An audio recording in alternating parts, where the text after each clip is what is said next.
Nothing real can be threatened. Nothing unreal exists. Herein lies the peace of God. It's a quote from A Course in Miracles. When the soul begins to remember who it is, the demolition begins. What was never real, the striving, the survival games, the illusion of power, starts to fall apart, not as punishment, but as mercy. We're not simply watching the fall of a system.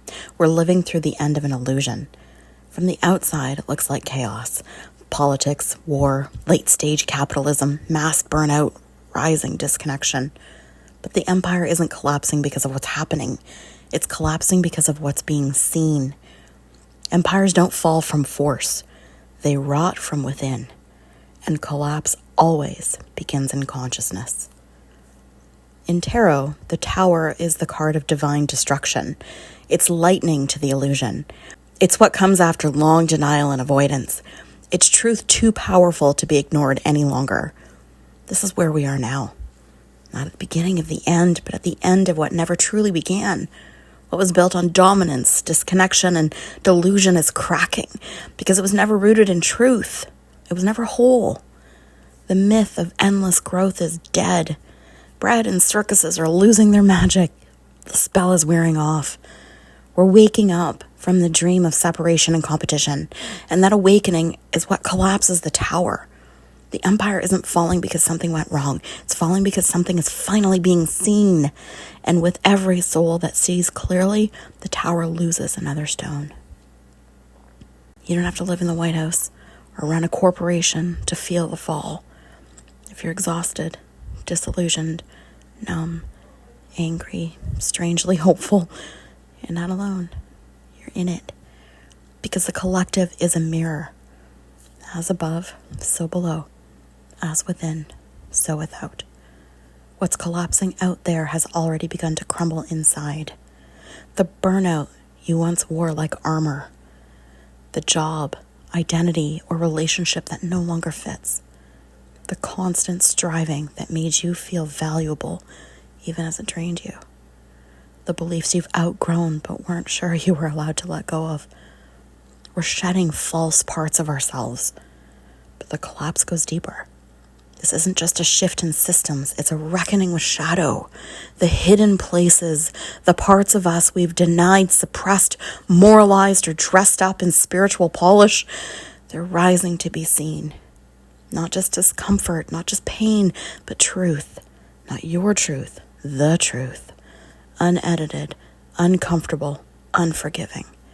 The petty jealousies, the manipulations we rationalize, the control we exert and disguise as care, the thoughts we would never say aloud, the part of us that feeds on superiority, that punishes, that withholds, that pretends, the part that keeps score, that gossips, craves revenge more than resolution, the part of us that cheers for the beheading, that watches death counts like sports stats, that savors the takedown of those we've labeled enemy. This isn't someone else's sickness. It's not ancient Roman cruelty or political corruption or faceless systemic harm.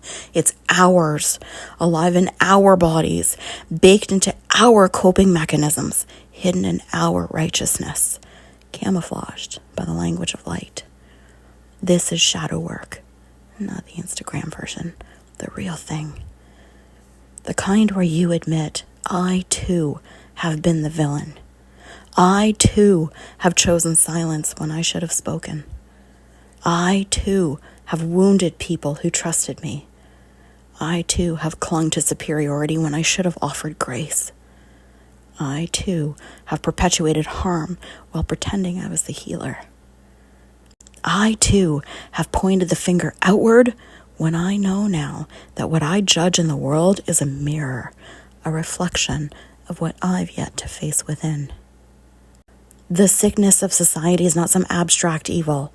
It's alive in our unhealed wounds, in our inherited trauma, our suppressed rage, our need to dominate, win, or be right. The shadow isn't just what was done to us. It's what we do when we think no one sees. And now it's being seen by us. We're not just watching Rome burn. We're standing in the ashes of our own inner Colosseums. It's not punishment, though. It's the price of waking up. And we are waking up to the collapse of systems and also to the collapse of every part of ourselves that was built on illusion. If we're willing, truly willing, this reckoning becomes a resurrection, not to rebuild what was, but to become what could be. Illusion doesn't collapse because you suddenly get stronger. It collapses because you're finally willing to see through the lies you once needed in order to cope, to admit the bargains you made with yourself to feel safe, seen, or loved, to face the truth that some of the things that looked like success were really just survival. You realize security wasn't peace, it was control dressed up as stability. Success wasn't fulfillment, it was coping mechanisms, a way to outrun the fear of worthlessness. Belonging wasn't connection, it was performance shaped by what you thought they wanted from you. Power wasn't sovereignty, it was illusion, propped up by fear, separation, and the need to dominate or disappear. And when the soul can't unknow what it's seen, the collapse begins. You break, or burn out, or walk away from the job, the marriage, the belief system, the identity you spent decades building, not because you're weak, but because your soul is finally refusing to play a game it never truly agreed to. The rules were written by fear. The rewards were never real. The cost was always your self-abandonment. And one day, gently or violently, you just stop saying yes. That moment right there is sacred. It's the beginning of truth, and truth is never convenient, but it is real, and being real will save your life. So what now? The ego resists collapse with everything that it has. It clings, controls, strategizes, and pleads for what was. But the soul is the one who struck the match.